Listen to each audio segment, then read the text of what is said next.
We're in today with the i7-2600. This is the non-K version because the mainboard doesn't support overclocking. Plus, I don't know nothing about overclocking. This is a 95 watt CPU. It's got 4 core, 4 threads, and I'm gonna pair it up with the 36 Ti from NVIDIA, and we're gonna see how this CPU is performing. So, disclaimer, because this is very important, I started this benchmark with this computer, and I realized by the moment I reach the i5 level that if I reach i7, it will be a problem. Why? Because the cooler, the original cooler from this Acer PC, it was designed to be efficient for an i3 second gen, like i3 2100 or something. And when I reach the i5 with 4 cores and 4 threads, then I seen some really interesting temperatures. Now that I'm on i7, I'm like, yeah, it's gonna be hot, this CPU, seriously. So that's why I'm saying it now, because I know it's gonna be hot. I did Cinebench on this i7, and apparently it's got 3,300 points on Cinebench, and that's exactly with nearly 200 points more than the i5 6th gen that we tested the last time. So I'm very happy to see this CPU performing so well. So you know what, let's stop talking and jump into some games and see how it's performing. Can't wait to heat up the room with the CPU. All right, with ultra performance 1080p DLSS ultra performance on low details, apparently we get to have the opportunity of 50 FPS. I'm gonna average it. I'm gonna take a car and see how it's performing. We'll see how this CPU can allow us to play Cyberpunk. Apparently it's fantastic. Oh, boom.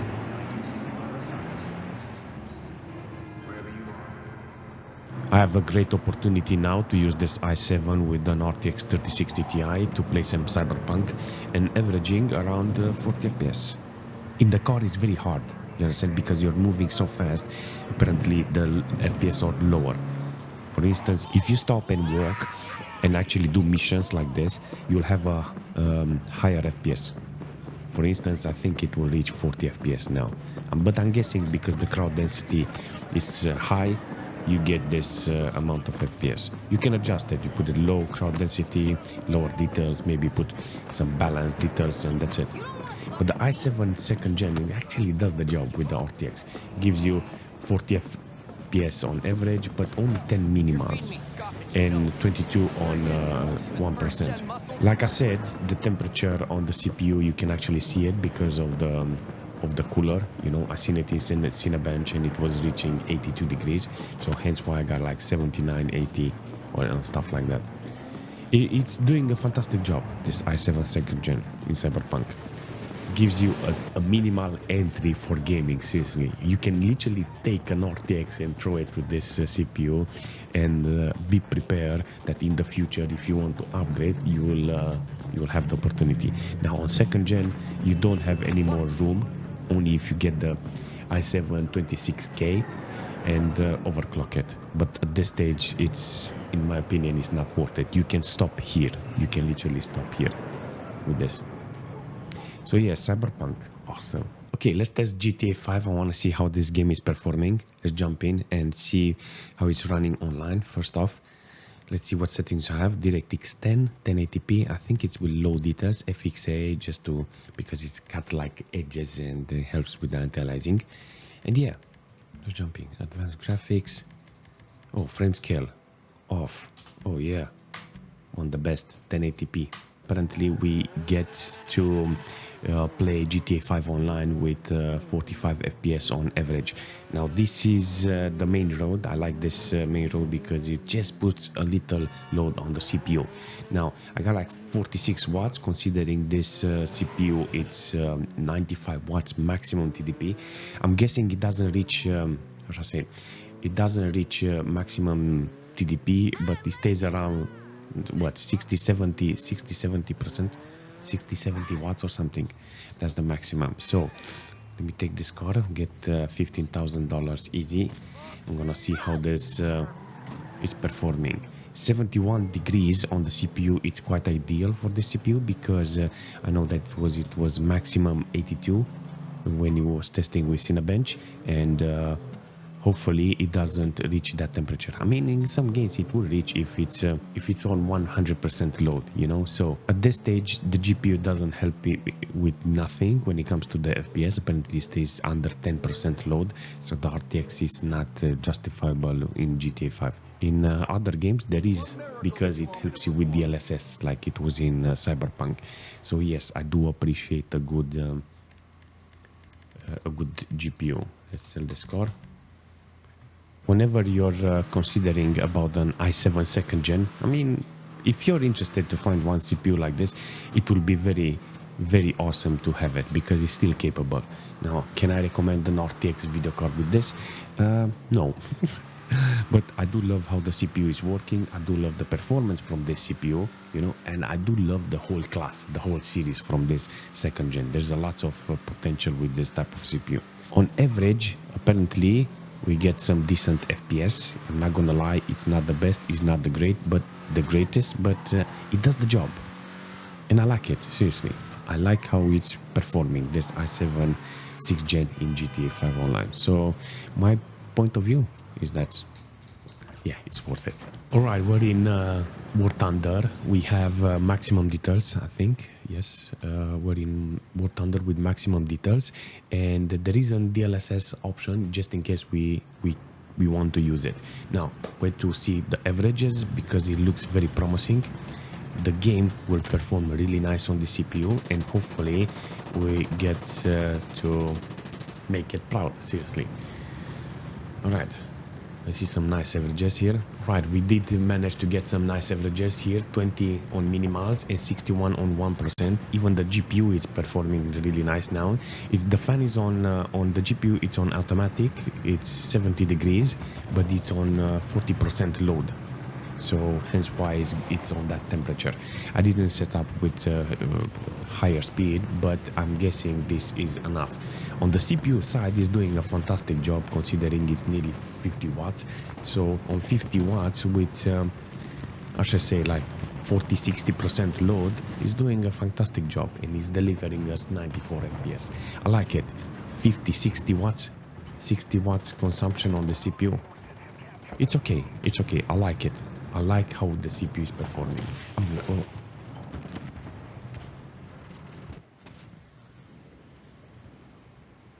Jesus.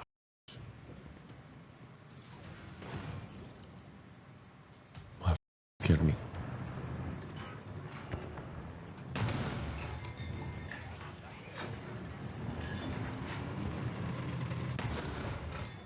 Yes, I managed to get a tank destroyed. Right, let's jump into Fortnite and see how it's running with performance mode. I have performance mode with low jitters. I'm curious how this CPU is performing in the game. So in performance mode, apparently we got some nice averages here with this i7 and RTX 3060 Ti. You know, 200 FPS on average. This is not that bad, you know, considering the CPU and how old it is. Apparently in performance mode the CPU is doing a fantastic job, but it's consuming nearly 60 watts, you know, hence why it's got this temperature 76 degrees. But I can blame it on the cooler too, you know. It's not exactly the CPU's fault. Let's take those ones in. Wow, we're fantastic. So yes, I really appreciate it. The system RAM on this computer is only 9 gig of system RAM, and the GPU memory it's only 23% used because this is performance mode. Hence why we got this amount of VRAM use. But it's fantastic. It's using the resource from this computer properly. Who are you shooting? Stop it. Seriously. Calm down. Calm down. Let's jump into Apex and see how the game is performing with our system.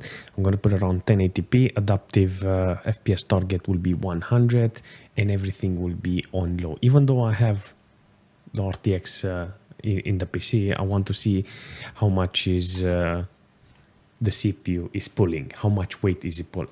You know, I want to see this CPU exceed in a lot of in a lots of games because I find it very entertaining that a CPU like this, a CPU so cheap like this, can actually survive in 2023, you know? So Apex will be one of those games. All right, this is interesting. No, I don't want it.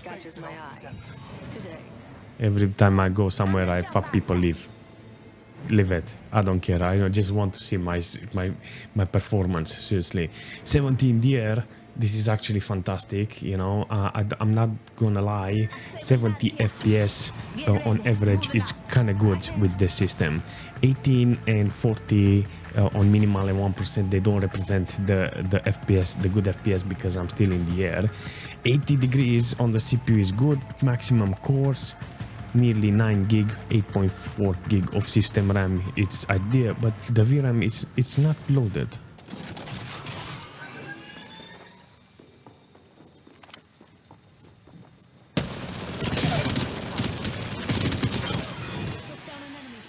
Killed a flonker.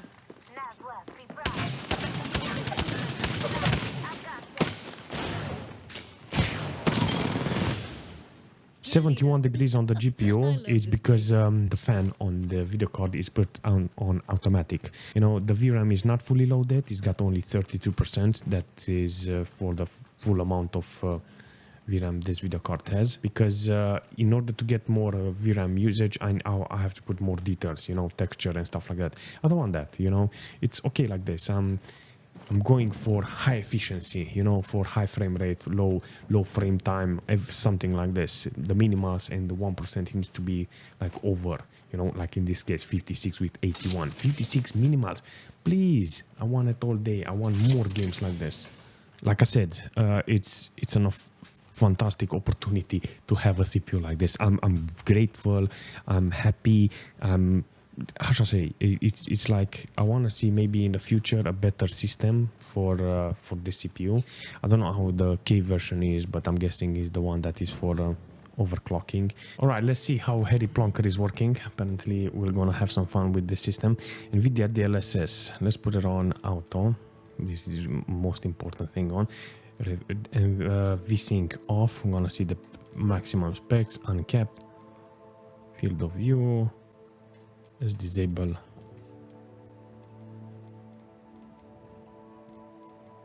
Alright, but then what quality do I have? Wait, Daniel. Medium recommended. Alright, let's see how it's running. So at this stage, I'm actually surprised. I'm not gonna lie, I'm very surprised how the CPU is working. I got memory usage like 62%, so I'm 5 gig of VRAM is used on medium details, you know. System RAM, I'm reaching 15 gig of system RAM, but I don't have DDR3 that I can fit actually 32 gig on the system, so 16 gig it's maximum, I think. It's quite cool to see the system working like this because the CPU is so old, you know, but without any custom coolers. Apparently, actually I forgot, this is not the K. Damn it, I'm looking at that 71 degrees and keep trying to say, well, maybe I put an IO on it and in the future and I will overclock it, but I forgot. Not overclockable, you know. So the CPU is doing the job, you know. On 50 watts, apparently we are getting 43 FPS on average and 21 on 1%. Minimal is not great, you know. It's 15 FPS, but I'll take it, you know. It's a new game, old CPU, mid-ish, not that old GPU, but I don't know what to say, you know. I'm proud of the CPU. It's just I'm very proud of the CPU, how it's working with this game, seriously. So what we're going to do is we're going to put it on low details, apply the settings, NVIDIA DLSS, ultra performance.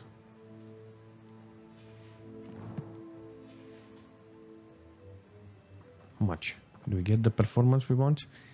Let's see. Actually, I think it's lagging from the system RAM. What do you think? 15 gig of system RAM, and I put on DLSS ultra performance, low details, still the same wattage, still the same temperature on the CPU, so 50-60% on the load on the CPU. GPU memory usage. Apparently, it's a little lower. It was 60, now it's 53. I like how it's doing instant work. Ah, look, 22 minimals. I'm guessing maybe if I run a little, it will be even worse. But whatever. In the castle, I think it's gonna be worse. No, walking around, doing some stuff here and there. You can actually see how the CPU is performing with the video card. It's doing a really interesting work. I will say like this. It's an interesting work. You know, just in case you can start the game, you can have fun. It doesn't help if you have an RTX 3060 Ti. But yeah, I think the best suggestion would be to get out from this and find an appropriate game for its age. Am I proud of this CPU? Yes, of course. I'm very happy, and I'm very, how should I say, I'm very happy that I have the opportunity to have a CPU like this. I mean, I want to see a better mainboard. I'm not gonna lie. I wish I can have a better mainboard so I can see other type of performance. Maybe the whole system is bad, you know. I mean, the memory, the mainboard, you know, it doesn't suffice for this CPU. Maybe it needs something better. Now, in my case now with this RTX 3060 Ti, I think it was just an exaggeration, you know, that video card. But I can guarantee you I can find the right games for this CPU. I can find the right application for this CPU. I can find the right task for this CPU. But like I said before, I'm very grateful for having a CPU like this. You know, I'm very, I should say, fortunate to have a CPU like this cheap. And I can't wait in the future to test more games, to make a list of games that I can test with older GPU. This is fantastic for testing older video cards, and I need multiple systems in which the CPU and the mainboard doesn't bottleneck the GPUs, you know. So it's got a decent power supply. This CPU will stay here until I find another computer, and hopefully we can get to see other GPUs, other older hardware with this. So yes, what do you think about this i7 2nd gen?